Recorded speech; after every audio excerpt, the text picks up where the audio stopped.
మచిలీపట్నంలో రౌడీ మూకల ఆగడాలను అవసరమైతే special force ద్వారా అణిచివేస్తామని మంత్రి కొల్లు రవీంద్ర స్పష్టం చేశారు. బలరామునిపేటలో వైసీపీ నాయకుల దాడిలో గాయపడిన క్షతగాతులను రాష్ట్ర గనులు, భూగర్భ వనరులు, ఎక్సైజ్ శాఖ మంత్రి కొల్లు రవీంద్ర పరామర్శించారు. మచిలీపట్నంలో పోలీస్ వ్యవస్థ పూర్తి నిద్రావస్థలో ఉంది అని ఆయన అన్నారు. బాధ్యతాయుతంగా వ్యవహరించని పోలీసులపై శాఖపరమైన చర్యలు తీసుకుంటామని కొల్లు రవీంద్ర ఈ సందర్భంగా తెలిపారు. మచిలీపట్నంలో రౌడీ మూకల ఆగడాలను అవసరమైతే స్పెషల్ ఫోర్సు ద్వారా అణిచివేస్తామని మంత్రి కొల్లు రవీంద్ర స్పష్టం చేశారు. వైసీపీ శ్రేణుల దాడిలో గాయపడ్డ వారికి మెరుగైన వైద్యం అందించాలని వైద్యులని ఆయన ఆదేశించారు. ఈ కార్యక్రమంలో జనసేన నాయకుడు బండి రామకృష్ణ, టీడీపీ నాయకుడు మోటమరి బాబా ప్రసాద్, కార్పొరేటర్లు దేవరపల్లి అనిత, పేనిశెట్టి నాగ ఛాయాదేవి తదితరులు పాల్గొన్నారు. నియోజకవర్గంలో ఎన్నికల దగ్గర నుంచి కూడా ఎన్నికల ప్రక్రియ స్టార్ట్ అవ్వక ముందు నుంచి కూడా ఒక అరాచకాలు చేస్తూ ఈ రాష్ట్రంలో ముఖ్యంగా మచిలీపట్నంలో వైఎస్ఆర్ పార్టీ నాయకులు పేర్ని నాని గారు, వారి కుమారులు పెద్ద ఎత్తున రౌడీ మూకల్ని ప్రోత్సహించారు. పర్యవసానంగా ఈ రోజు వరకు కూడా దాడులు చేస్తూ ఉన్నారు. ఇవాళ తెలుగుదేశం పార్టీ కార్యకర్తలు, నాయకులు మరి ఈరోజు వైఎస్ఆర్ పార్టీ నాయకులు దాడులకి బాధితులుగా మిగిలిపోతూ ఉన్నారు. బలరామన్పేటలో ఎన్నికల కౌంటింగ్ అయిన దగ్గర నుంచి ఒక పక్క కౌంటింగ్ జరుగుతూ ఉంది. మెజార్టీలు వస్తున్న దగ్గర నుంచి సెంటర్లో కూర్చుని చీలి చక్రపాణి, వారి తమ్ముడు చీలి రవి, అలాగే అక్కడ దుర్గారావు, వాళ్ళ కుమారులు అందరూ కలిసి అక్కడ ఇళ్ల మీద దాడులు చేయటం, అక్కడ వడ్డేరు సోదరులు ఉంటే వాళ్ళ ఇళ్ల మీదకి రాళ్ళు ఇసిరి వాళ్ళని భయభ్రాంతులు గురి చేయటం, అలాగే అక్కడ తెలుగుదేశం పార్టీలో పనిచేసినటువంటి క్రియాశీలకంగా ఉన్నటువంటి కుటుంబాల మీద మరి వారి మీద అయితే ఇప్పుడు దాదాపు 6 సార్లు దాడి చేస్తే 6 సార్లు మేము కేసు పెట్టాం. మా వాళ్ళు కేసు పెట్టినా కూడా సిఐ గారు చేతకాని సిఐ, డిఎస్పీ ఒక చేతకాని డిఎస్పీ, వీళ్ళిద్దరూ కలిసి ఇంకా అధికారం పార్టీకి ఏదైతే ఇవాళ పాత పార్టీకి అనుకూలంగా పనిచేస్తూ ఉన్నారు. సిఏ గారు అంటారు అరెస్ట్ చేస్తాం, మళ్ళీ వదిలేస్తాం, మేమేం ఆపగలం అంటున్నారు. మళ్ళీ ఇది రిపీట్ అవుతా ఉంటే నీ చేతకాని అడివి నువ్వు గాజులు తొడుక్కున్నావు సిఏ గారు నేను అడుగుతా ఉన్నా. చేత కాకపోతే రాజీనామా చేసి వెళ్ళిపో, అంతేగాని ఇలా ప్రజల మానాలు ప్రాణాలతో ఇవాళ ఆడబిడ్డ చూడండి తలకాయలు పాల్గొట్టేశారు. ప్రాణం పోతే ఏంటి, ఎవరు దిక్కు? ఇవాళ ఇంత దుర్మార్గం జరుగుతూ ఉంటే ఇవాళ డిఎస్పీ మాట్లాడతాడు, అరెస్ట్ చేసామండి, మొన్ననే చేసాం, మళ్ళీ బయటకు వచ్చాడు, బయటకు వచ్చి ఎలాంటి మళ్ళీ చేస్తామంటే ఏం చేయాలా? వాళ్ళ మీద కఠినమైనటువంటి సెక్షన్స్ పెట్టాల్సినటువంటి అవసరం ఉందా లేదా? దాదాపు అతని మీద 20 కేసులు ఉన్నాయి. 20 కేసులు ఉన్నటువంటి వ్యక్తి మీద పేర్ని నాని గారు ఒత్తిడితో రౌడీ షీట్ తీస్తారు వీళ్ళు. మరి రౌడీ షీట్ తీసేస్తే ఏం చేస్తారు? అక్కడ సిఎస్హెచ్ స్కూల్ ఉంది, ఆ సిఐ స్కూల్ని వీళ్ళ మాఫియాకి అడ్డగా పెట్టుకున్నారు. అక్కడ గంజాయి, మందు, పేకాట, వాళ్ళు చేయనటువంటి కార్యక్రమాలు అక్కడ ఏమీ లేవు. రాడ్లు పెట్టుకుని, కర్రలు పెట్టుకుని అక్కడ ఒక రౌడీజం దందా చేస్తూ ఉంటే ఇవాళ అసలు ఈ పోలీస్ వ్యవస్థ ఉందా? ఇలాంటి దుర్మార్గులు డిపార్ట్మెంట్లో ఉంటే ఇలాంటి పరిస్థితులు వస్తాయి. సిఐలు అమ్ముడిపోతూ ఉన్నారు, లేకపోతే ఇంకా పాత వాసన పోనట్టు ఉన్నది. ఖచ్చితంగా సిఐ గారి మీద కూడా కఠిన చర్యలు తీసుకోవాలా. ఇవాళ ఎవరైతే దీనికి బాధ్యులై ఉన్నారో వాళ్ళ మీద కఠినంగా చర్యలు తీసుకోవాలా. నేను ఆల్రెడీ ఎస్పీ గారితో మాట్లాడాను. ఇలాంటి రౌడీ మోకల్ని ఎవరిని కూడా వదిలే సమస్య లేదు. మేము చాలా ప్రశాంతంగా ఉన్నాం. ఇవాళ అధికారం ఉంది కదని చెప్పి ఎక్కడ కూడా మా వాళ్ళు తప్పులు చేస్తాను మేము ఎక్కడ కూడా ప్రోత్సహించరు, వద్దని చెప్తా ఉన్నాం. నిజంగా మేమే ఒక్కసారి వాళ్ళకి చూసి రండి అంటే వీళ్ళు అసలు ఉండగలుగుతారా? కానీ మేము అలా చేయట్లా, అది పద్ధతి కాదు. ప్రజాస్వామ్యంలో ఇవాళ ప్రజలు వాళ్ళు చేసినటువంటి తప్పిదాలకి పర్యవసానంగానే కేవలం 11 స్థానాలకే పరిమితం చేశారు. మచిలీపట్నంలో 50,000 మెజార్టీ మాకు ఇచ్చారంటే ఇవాళ మా మీద ఉన్నటువంటి నమ్మకంతో. కానీ ఇలాంటి దుర్మార్గాలు చేయటం మేము ఎప్పుడు కూడా ప్రోత్సహించలేదు, ఎప్పుడు కూడా ప్రోత్సహించాం. ఇవాళ దీని మీద న్యాయం జరిగే వరకు వాళ్ళ పక్షాన వాళ్ళ మీద కఠిన చర్యలు తీసుకునే వరకు దీని మీద ఖచ్చితంగా అధికారులందరికీ నేను ఆల్రెడీ డిఐజీ గారితో కూడా రాత్రి చెప్పడం జరిగింది. అవసరమైతే డీజీపీ గారితో కూడా మాట్లాడి స్పెషల్ బెటాలియన్ తిప్పించి ఎవరైతే ఇలాంటి వైఎస్ఆర్ పార్టీ మూకలు ఇంకా ఉన్నారు. మొన్న కూడా మన రైలుపేట దగ్గర ఒక సంఘటన జరిగింది, నిన్న కరగ్రహారంలో ఒక సంఘటన, ఇప్పుడు ఆ కుర్రాడు అక్కడ హాస్పిటల్లోనే ఉన్నాడు. వీళ్ళందరికీ కూడా ఒక స్పెషల్ ట్రీట్మెంట్ జరిగే విధంగా వాళ్ళందరినీ కూడా తీసుకొచ్చి వాళ్ళ మీద భయభ్రాంతులు వాళ్ళు ఏంటంటే ఎలాంటి ప్రోత్సహిస్తూ ఉంటాయి వాళ్ళ మీద కఠినమైనటువంటి చర్యలు తీసుకుంటాకి మళ్ళీ వాళ్ళు రెచ్చగొట్టి కార్యక్రమాలు చేస్తున్నారు, దాడులు చేస్తున్నారు. ఇది చాలా దుర్మార్గమైనటువంటి చర్య. ఇది సీరియస్గా తీసుకోవాలని చెప్పి కూడా నేను అధికారుల దృష్టి తీసుకెళ్ళడం జరిగింది. ఎస్పీ గారితో కూడా మాట్లాడడం జరిగింది. ఎవరిని వదిలిపెట్టే సమస్య లేదని కూడా తెలియజేస్తాను. యాక్షన్ తీసుకుంటారు. డిపార్ట్మెంట్ వాళ్ళ అన్నీ కూడా ప్రక్షాళన చేస్తూ ఉన్నారు. ఇలాంటి దుర్మార్గులు డిపార్ట్మెంట్లో ఉండడం వల్లే ఇవాళ ప్రజాస్వామ్యం నాశనం అయిపోయింది. ఇవాళ ప్రజల మాన ప్రాణాలకి ఆడబిడ్డ తలకాయ 3 చోట్ల కుట్లు పడి ఇక తగలరాని చోట తెలితే ఏమైపోయింది ఆ బిడ్డ. ఆడబిడ్డలను కూడా చూడకుండా వీళ్ళు దుర్మార్గులు, వీళ్ళు గంజాయి మత్తులు. ఇక బందర్లో చాలా చోట్ల గంజాయి ఉంది. ఇవాళ స్పెషల్ డ్రైవ్ తీసుకున్న అవసరం అయితే దీంట్లో ఇన్వాల్వ్ అయినటువంటి ప్రతి ఒక్కరిని అవసరమైతే వాళ్ళ మీద మరి సెక్షన్స్ ప్రకారం మన కఠినమైన సెక్షన్స్ పెట్టించి తప్పకుండా వాళ్ళకి తగిన శిక్షించే విధంగా కార్యక్రమాలు చేయడం జరుగుతుంది.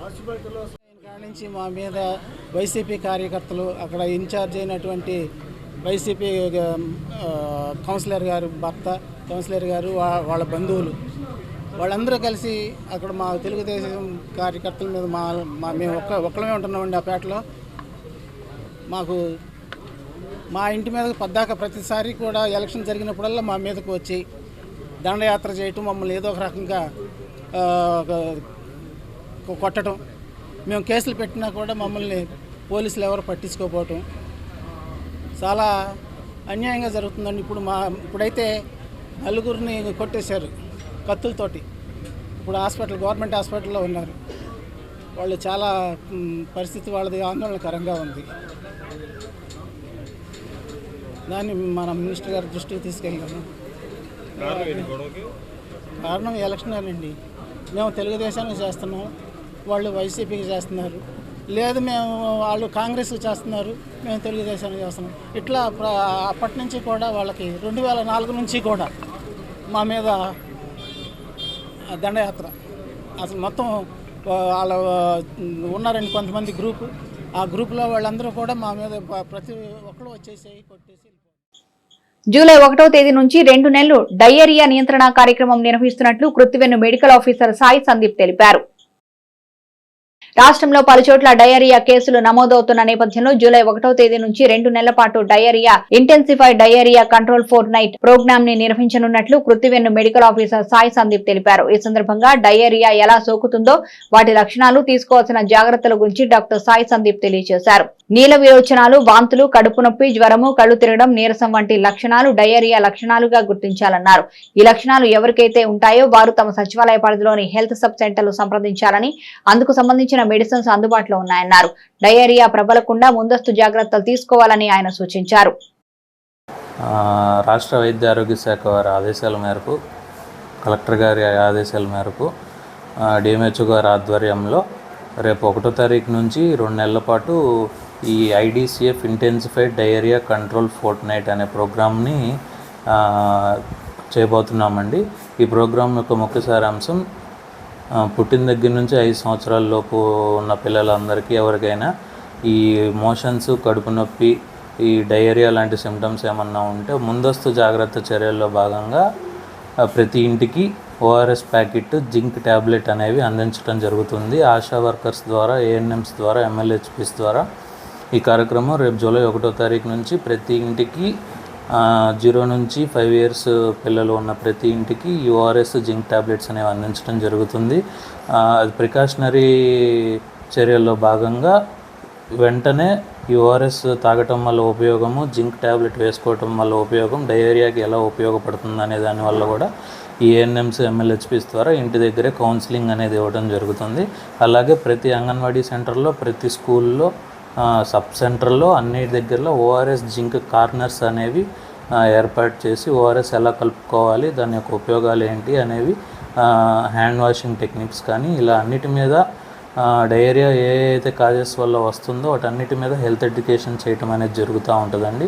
అలాగే రాష్ట్రంలో కూడా డయేరియా కేసెస్ పెరుగుతుండటం వల్ల జిల్లా వైద్యారోగ్య శాఖ అధికారి గారి ఆదేశాల మేరకు వాటర్ టెస్టింగ్ శాంపుల్స్ కానీ ఎన్ని వాటర్ ట్యాంక్స్ ఉన్నాయి, వాటి యొక్క శానిటేషన్ గురించి కానీ, డ్రింకింగ్ వాటర్ సోర్సెస్ గురించి కానీ, మినరల్ వాటర్ ప్లాంట్స్ గురించి కానీ అందరికీ కూడా పంచాయతీ సెక్రటరీ వాళ్ళతో కూడా మాట్లాడి మండల్ టాస్క్ ఫోర్స్ టీం వారి ఆధ్వర్యంలో డ్రింకింగ్ వాటర్ కూడా ఎటువంటి ఇబ్బంది లేకుండా చేసి పంపిణీ అయ్యేలాగా చేయమని చెప్పి ఆదేశాలు కూడా ఇవ్వడం జరిగింది. అలాగే ప్రజా సమస్యల పరిష్కారానికి అత్యధిక ప్రాధాన్యత ఇస్తున్నట్లు మంత్రి కొల్లు రవీంద్ర తెలిపారు. ప్రజా సమస్యల పరిష్కారానికి అత్యధిక ప్రాధాన్యత ఇవ్వడం జరుగుతుందని రాష్ట్ర మైన్స్ అండ్ జియాలజీ ఎక్సైజ్ శాఖ మంత్రి కొల్లు రవీంద్ర అన్నారు. సమస్యల పరిష్కారం కోరుతూ మచిలీపట్నంలోని తన నివాసానికి వచ్చిన వివిధ వర్గాల ప్రజల నుంచి మంత్రి రవీంద్ర వినతి పత్రాలు స్వీకరించారు. పలు సమస్యల పరిష్కారానికి సంబంధిత అధికారులతో ఫోన్లో మాట్లాడిన మంత్రి పరిష్కార చర్యలకు ఆదేశించారు. రైతుల సమస్యలు పరిష్కరించి వారికి కూటమి ప్రభుత్వం అండగా ఉంటుందని పెడన శాసనసభ్యుడు కాగిత కృష్ణప్రసాద్ పేర్కొన్నారు.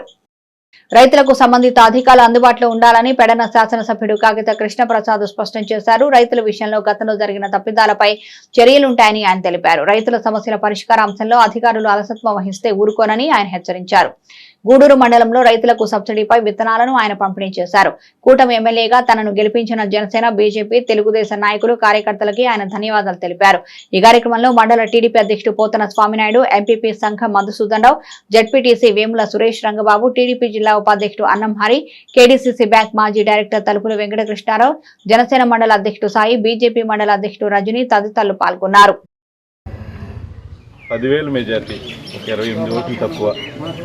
మరి ఇంత భారీగా విజయాన్ని అందించిన తర్వాత మీ అందరికీ కూడా ఎప్పుడూ కూడా నేను అందుబాటులో ఉంటాను.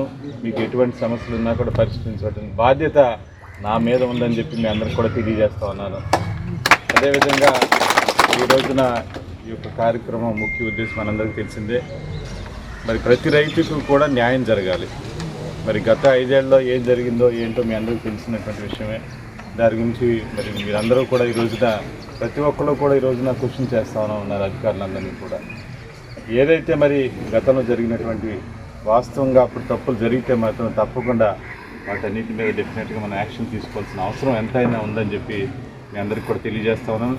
ఇక నుంచి అయినా ఇప్పటి నుంచి కూడా తప్పకుండా మరి మండలం ఉన్నటువంటి రైతులకు ఎటువంటి ఇబ్బంది కలిగినా కానివ్వండి నా దృష్టికి తీసుకురండి. తప్పకుండా వాటన్నిటిని కూడా పరిష్కరించేటువంటి బాధ్యత నేను తీసుకుంటా అని చెప్పి మీ అందరికీ కూడా హామీ ఇస్తాను. ఎవరికి ఎటువంటి అన్యాయం జరగడానికి వీల్లేదు. ముఖ్యంగా మన నియోజకవర్గంలో అందరం కూడా ప్రజలందరూ కూడా వ్యవసాయం మీద ఎక్కువగా ఆధారపడారు. కాబట్టి మనందరం కూడా వాళ్ళ కోసం మరి ఇక్కడ ఉన్నటువంటి నా ముఖ్యమైనటువంటి నాయకులు ఎవరైతే ఉన్నారో వివిధ హోదాల్లో ఉన్నటువంటి బాధ్యత కలిగినటువంటి నాయకులు ఎవరైనా వాళ్ళందరూ కూడా బాధ్యత తీసుకుని ఎక్కడన్నా ఎటువంటి అన్యాయం జరిగినా కానీ వాటన్నిటినీ కూడా ఇబ్బందులు లేకుండా రైతులందరికీ కూడా న్యాయం చేసేటువంటి బాధ్యత మనందరి మీద ఉంది.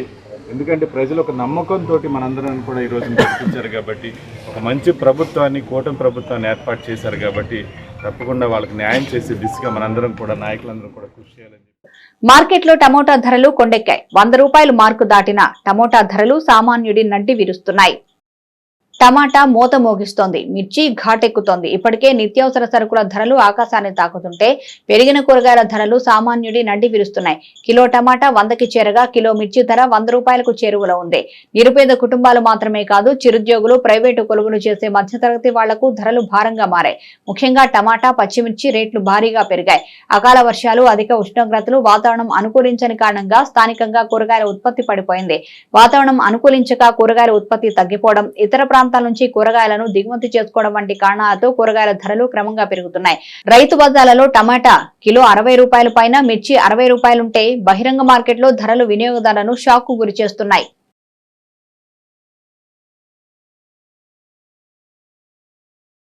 భారతదేశ చరిత్రలో ఎమర్జెన్సీని చీకటి రోజులుగా బీజేపీ నాయకులు అభివర్ణించారు. భారతదేశ చరిత్రలో ఎమర్జెన్సీని చీకటి రోజులుగా బీజేపీ నాయకులు అభివర్ణించారు. భారతీయ జనతా పార్టీ ఆధ్వర్యంలో దేశవ్యాప్తంగా జరుగుతున్న ఎమర్జెన్సీ డే కాలా దివస్ కార్యక్రమం ఈశ్వర్ రెసిడెన్సీలో నిర్వహించారు. ఈ సందర్భంగా బీజేపీ జిల్లా అధ్యక్షులు గుత్తికొండ రాజబాబు మాట్లాడుతూ 1975 జూన్ 25న రాజ్యాంగానికి వ్యతిరేకంగా కాంగ్రెస్ పార్టీ విధించిన ఎమర్జెన్సీ చీకటి రాజ్యమని, తద్వారా దేశ ప్రజలందరూ అనేక ఇబ్బందులు పడ్డారని, అనేక మంది ప్రతిపక్ష నాయకులను అకారణంగా జైల్లో పెట్టి హింసించారని, 2 సంవత్సరాల పాటు దేశంలో ఇందిరాగాంధీ ఒక పైశాచిక పాలన చేశారన్నారు.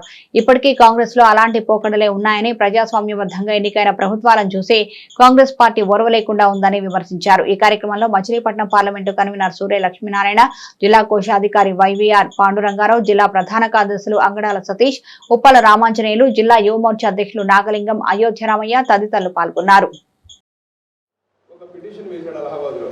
ఈవిడ ప్రైమ్ మినిస్టర్గా ఉండి ప్రభుత్వ యంత్రాంగాన్ని అంతా వాడుకున్నది కనుక ఇది అనైతికమైన విజయము అని చెప్పి అలహాబాద్ హైకోర్టు అవన్నింటినీ వాస్తవాన్ని పరిశీలించి ఇవన్నీ నిజాలు కనుక నీ ఎన్నిక చెల్లదమ్మా, నువ్వు ప్రైమ్ మినిస్టర్ పనికిరావు, పక్క తప్పుకో అన్నారు.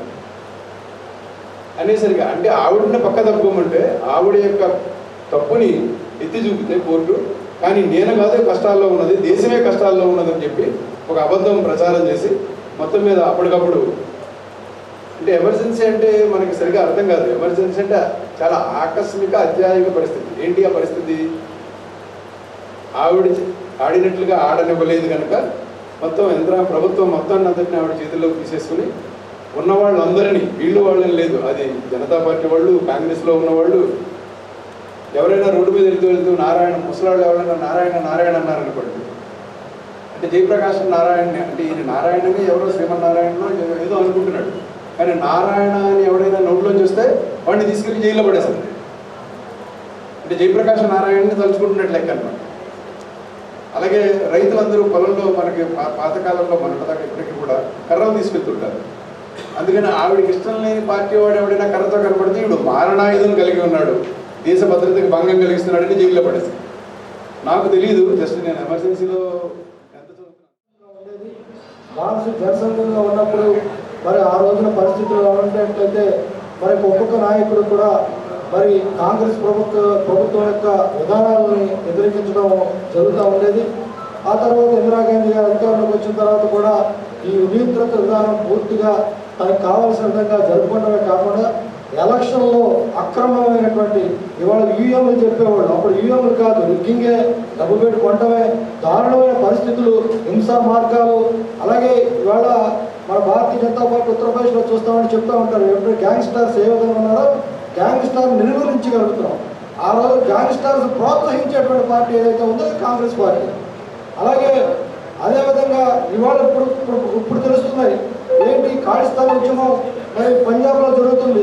ఖాళిస్తాన్ ఉద్యమం గురించి ప్రపంచ దేశాల్లో మనం ఇలా జరుగుతుంది తప్పు అని చెప్పి అంటూ ఉంటే కొన్ని దేశాలు ఖాళిస్తాన్ ఉద్యమానికి సపోర్ట్ చేసి భారతదేశాన్ని చిన్న బెల్లం చేయాలని పరిస్థితి ఏర్పడే పరిస్థితులు ఏ విధంగా జరుగుతున్నాయో